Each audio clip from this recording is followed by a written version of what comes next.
नमस्कार. आज आपण पितृपक्षामध्ये घरोघरी बनवली जाणारी थापीवडी तयार करणार आहोत. या थापीवडीला काही भागामध्ये थापटवडी, पाटवडी, पातोडी अशा वेगवेगळ्या नावाने ओळखले जाते. थापीवडी पहा, अगदी मऊसूत तयार झालेली आहे. लहान मुलांपासून वयस्कर व्यक्तीसुद्धा खाऊ शकतील इतकी छान तयार झालेली आहे. थापवडी तयार करताना मिश्रणामध्ये गुठळ्या तयार होऊ नये म्हणून एक खास ट्रिक सांगितलेली आहे. त्यामुळे व्हिडिओ शेवटपर्यंत जरूर पहा. वेळ न घालवता रेसिपीला सुरुवात करूयात. थापीवडी बनवण्यासाठी सर्वात आधी आपण एक वाटण तयार करून घेणार आहोत. त्यासाठी मी 10 ते 12 हिरव्या मिरच्या, 20 ते 25 लसणाच्या पाकळ्या, 3-4 आल्याचे तुकडे, 1 मोठा चमचा जिरं आणि अर्धा चमचा ओवा घेतलेला आहे. आता हे घेतलेले सर्व जिन्नस एका छोट्या मिक्सरच्या भांड्यामध्ये काढून घेऊयात. हे वाटताना पाणी वगैरे अजिबात घालायचं नाही. असं कोरडंच मिक्सरला चांगलं बारीक करून घ्यायचं आहे. हिरव्या मिरचीचं प्रमाण तुम्ही तुमच्या आवडीनुसार कमी जास्त करू शकता. तुम्ही या ठिकाणी पाहू शकता, मस्त असं कोरडंच मी छान असं वाटण बारीक करून घेतलेलं आहे. या अशा एकाच वाटणामुळे थापीवडीला खूप छान चव येते. तुम्ही देखील ह्या प्रकारचं वाटण तयार करून नक्की थापीवडी करून पहा. आता एक मिक्सिंग बाउल घेतलेला आहे. बाउलमध्ये 1 वाटी बेसन पीठ काढून घ्यायचं आहे. वाटीने बेसन पीठ मोजून घेताना हलक्या हाताने बेसन पीठ न भरता हलकंसं दाबून घ्यायचं आहे. असं केल्यामुळे काय होतं, बेसन पिठासोबत पाण्याचं प्रमाण अगदी व्यवस्थित येतं आणि आपली थापीवडी खूप छान होते. आता ज्या वाटीने बेसन पीठ मोजून घेतलं त्याच वाटीने बरोबर 1 वाटी पाणी काढून घ्यायचं आहे. आता हे घेतलेले 1 वाटी पाणी बेसन पिठासोबत अगदी व्यवस्थित मिक्स करून घ्यायचं आहे, एकजीव करून घ्यायचं आहे. या ठिकाणी मी सुरुवातीला खालीच हे बेसन पीठ पाण्यामध्ये अगदी व्यवस्थित मिक्स करून घेणार आहे. त्यामुळे काय होतं, आपण जेव्हा बेसन पीठ शिजवतो तेव्हा त्याच्या गुठळ्या तयार होत नाही. आपली थापीवडी त्यामुळे एकसारखी तयार होते. नवीन शिकणाऱ्या मुलींसाठी ही अतिशय उपयुक्त ट्रिक आहे. आणि सर्वात महत्त्वाचं म्हणजे बेसन पीठ घेताना चाळून घ्यायचं आहे. व्हिडिओमध्ये दाखवते त्याप्रमाणे अगदी व्यवस्थित 1 वाटी पाण्यासोबत बेसन पीठ मी व्यवस्थित मिक्स करून घेतलेलं आहे. काही गुठळ्या तयार झाल्या होत्या त्या देखील फोडून घेतलेल्या आहे. हे पहा, अशा प्रकारे व्यवस्थित आपलं हे बॅटर तयार झालेलं आहे. आता तयार केलेले मिश्रण आपल्याला शिजवून घ्यायचं आहे. त्यासाठी एका कढईमध्ये मोठे 2 चमचे तेल घालायचं आहे. तेल चांगलं गरम झालं की लगेचच 1 चमचा मोहरी आणि 1 चमचा जिरं घालायचं आहे. जिरं आणि मोहरी तेलासोबत अगदी छान तडतडू द्यायची आहे. आता लगेचच सुरुवातीला आपण जे मिरचीचं वाटण तयार करून घेतलं होतं ते सर्व वाटण तेलामध्ये घालायचं आहे. लगेचच अर्धा चमचा हळदी पावडर, पाव चमचा हिंग आणि चवीनुसार मीठ देखील घालून घ्यायचं आहे.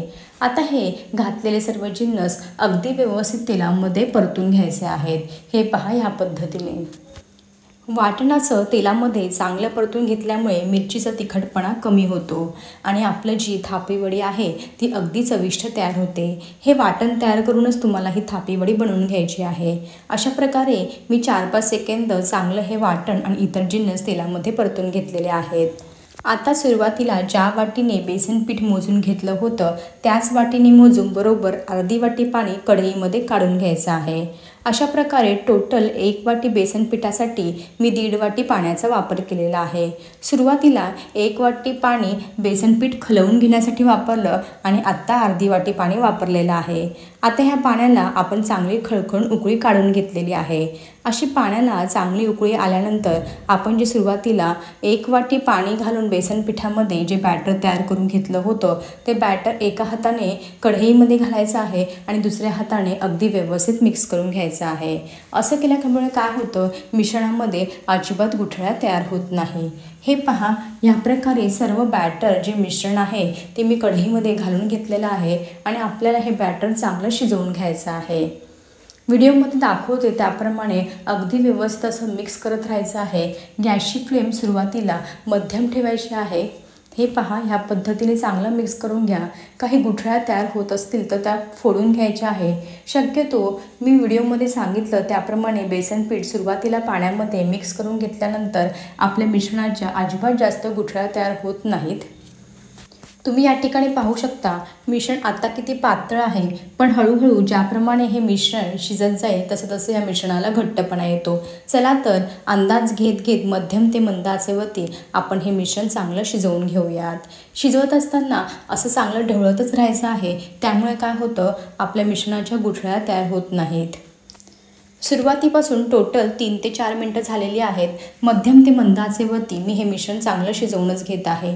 तुम्ही आता या ठिकाणी पाहू शकता सुरुवातीला मिश्रण फार पातळ होतं, पण आता ह्या मिश्रणाला घट्टपणा येण्यास सुरुवात झालेली आहे।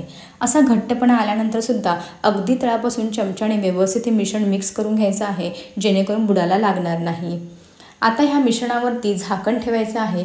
झाकण ठेवण्यापूर्वी हात जो आहे तळहात तो थोडासा पाण्यामध्ये बुडवायचा आहे आणि एकसारखं या मिश्रणाला थापून घ्यायचं आहे। हे पहा या पद्धतीने असं केल्यामुळे काय होतं मिश्रणाला अगदी छान वाफ बसते आणि मस्त असं मिश्रण शिजवून निघतं। आता झाकण ठेवून आणखी 3 ते 4 मिनिटं आपल्याला हे शिजवून घ्यायचं आहे। शिजवत असताना मध्ये मध्ये 1-1 मिनिटांना झाकण ओपन करून मिश्रण चांगलं त्यापासून हलवून घ्या। असं केल्यामुळे काय होणार आहे खाली बुडायला लागणार नाही। चला तर 3-4 मिनिटं झाकण ठेवून हे बॅटर चांगलं शिजवून घेऊयात। या ठिकाणी सुरुवातीपासून टोटल 8 ते 9 मिनिटं झालेली आहेत। मंद ते मध्यम आचेवरती मी हे जे मिश्रण आहे थापवडीचं ते चांगलं शिजवून घेतलेलं आहे। पुन्हा एकदा व्यवस्थित मिक्स करून घ्यायचं आहे, बुडापासून हलवून घ्यायचं आहे। तुम्ही आता या ठिकाणी पाहू शकता आपलं जे मिश्रण आहे ते कढईपासून वेगळं झालेलं आहे। आता हे मिश्रण शिजलं आहे की नाही हे कसं ओळखावं, तर असं पाण्याचा हात घ्यायचा आणि हे मिश्रणावरती लावायचं आहे। हे पहा कुठेही आपलं जे शिजवून घेतलेलं मिश्रण आहे ते तळहाताला चिटकत नाही आहे, याचा अर्थ चांगलं शिजवून तयार आहे।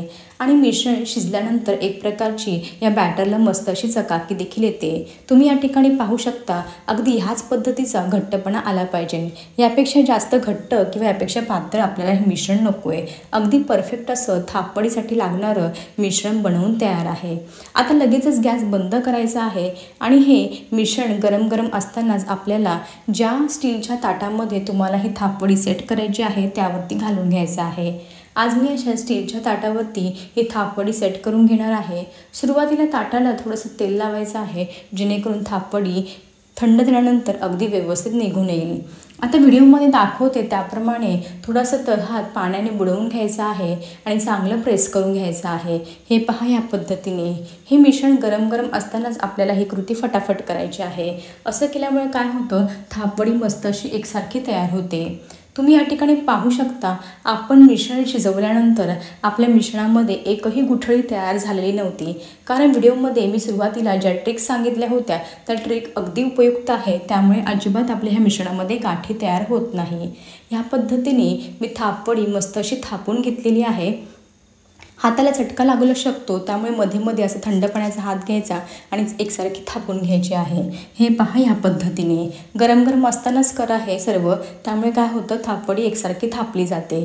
हे पहा अशा प्रकारे मस्त मी थापून घेतलेली आहे परफेक्ट। आता मी या ठिकाणी काही सुकं खोबरं किसणीने किसून घेतलेलं आहे, 1 चमचा पांढरे तीळ घेतलेले आहे आणि थोडी खसखस घेतलेली आहे। आता हे थापवडीचे मिश्रण गरम गरम असतानाच यावरती सुक्या खोबऱ्याचा किस घालायचा आहे, खसखस घालायची आहे आणि पांढरे तीळ घालून घ्यायचे आहेत। तुम्हाला जर खसखस घालायची नसेल तर नाही घातली तरी चालेल, ऑप्शनल आहे। आता एकदम बारीक चिरून घेतलेली कोथिंबीर देखील वरतून घालून घ्यायची आहे। आता हे गरम गरम असतानाच आपल्याला व्यवस्थित असं प्रेस करून घ्यायचं आहे, जेणेकरून व्यवस्थित या थापवडीला लागेल। आता घातलेले सर्व जिन्नस आणि कोथिंबीर व्यवस्थित स्पॅच्युलाच्या मदतीने दाबून घ्यायची आहे। हे पहा या पद्धतीने भरपूर सारी कोथिंबीर घाला, त्यामुळे आपली थापवडी चवीला खूप छान लागते। आता ही तयार करून घेतलेली थापून घेतलेली थापवडी आपण पूर्णपणे थंड करून घेऊयात। पूर्ण देखील थंड न करता हलकीशी गरम गरम असतानाच याला कट करून घ्यायची आहे। आता थापवडी थोडीशी पंख्याखाली मी 5-10 मिनिटं थंड करून घेतली होती। आता व्हिडिओमध्ये दाखवते त्याप्रमाणे ही थापवडी कट करून घ्यायची आहे। मी पिझ्झा कटरने कट करून घेत आहे, तुम्ही सुरीच्या मदतीने सुद्धा कट करून घेऊ शकता। आज मी ही थापवडी डायमंड शेपमध्ये कट करत आहे, तुम्ही तुमच्या आवडीच्या आकारावरती तुम्ही ही थापवडी कट करून घेऊ शकता। चौकोनी शेपमध्ये सुद्धा तुम्हाला जर आवडत असेल तर तुम्ही थापवडी कट करून घेऊ शकता। हे पहा अशा प्रकारे डायमंड शेपमध्ये मी ही थापवडी कट करून घेतलेली आहे। आता हलकंसं गरम गरम असतानाच आपण हे कट करून घेतलं. आता ही थापवडी पूर्ण पंख्याखाली थंड होऊन देऊया, त्यानंतर डिमोल्ड करून घ्यायची. तुम्ही या ठिकाणी पाहू शकता थापवडी पूर्णपणे थंड झालेली आहे, अजिबात कुठेही गरम नाही आहे. आता आपण ही थापवडी जी आहे ती ताटामधून काढून घेऊयात. हे पहा, एक एक थापवडीचा पीस असं काढून घ्यायचा आहे. कुठेही स्टीलच्या ताटाला ही थापवडी खालून चिटकलेली नाही, अगदी परफेक्ट अशी थापवडी तयार झालेली आहे. मी या ठिकाणी थोडी जाड अशी थापवडी थापून घेतली होती, त्यामुळे थोडी जाड तयार झालेली आहे. जर तुम्हाला पातळ थापवडी थापून घ्यायची असेल तर मोठं ताट घ्या आणि एकसारखी पातळ थापून घ्या, खूप छान तयार होते. तुम्ही या ठिकाणी पाहू शकता या थापवडीच्या ज्या वड्या आहेत त्या अगदी सहजरित्या ताटामधून निघत आहे, कुठेही मध्येच तुटत नाही आहे किंवा ताटाला चिटकत देखील नाही आहे. परफेक्ट रंग पहा, अगदी सुरेख आलेला आहे. आकार देखील खूप छान दिसतो. डायमंड शेपमध्ये ही थापवडी एकदा कट करून पहा, दिसायला तर छानच दिसते, त्याप्रमाणे चवीला देखील खूप सुंदर लागते, खूप चविष्ट लागते. अशा प्रकारे या सर्व थापवड्या मी ताटामधून काढून घेते, डिमोल्ड करून घेते. हे पहा, अशा प्रकारे सर्व थापी वड्या मी ताटामधून काढून घेतलेल्या आहेत. आता पुन्हा थोडासा सुक्या खोबऱ्याचा कीस घालायचा आहे. भरपूर सारे हिरवीगार कोथिंबीर घाला, खसखस घाला, पांढरे तेल घाला. जेवढी तुम्ही जास्त कोथिंबीर आणि सुक्या खोबऱ्याचा कीस वरतून घालणार तेवढी तुमची थापवडी जी आहे ती प्रत्येक घासाला खाताना खूप चविष्ट लागते, खूप छान लागते. तुम्ही या ठिकाणी पाहू शकता थापी वडी अगदी मऊसूत तयार झालेली आहे. जर तुम्हाला आजची रेसिपी आवडली असेल तर पितृपक्षामध्ये ह्या पद्धतीने एकदा थापी वडी नक्की करून पहा. तोपर्यंत मस्त खा आणि हेल्दी राहा.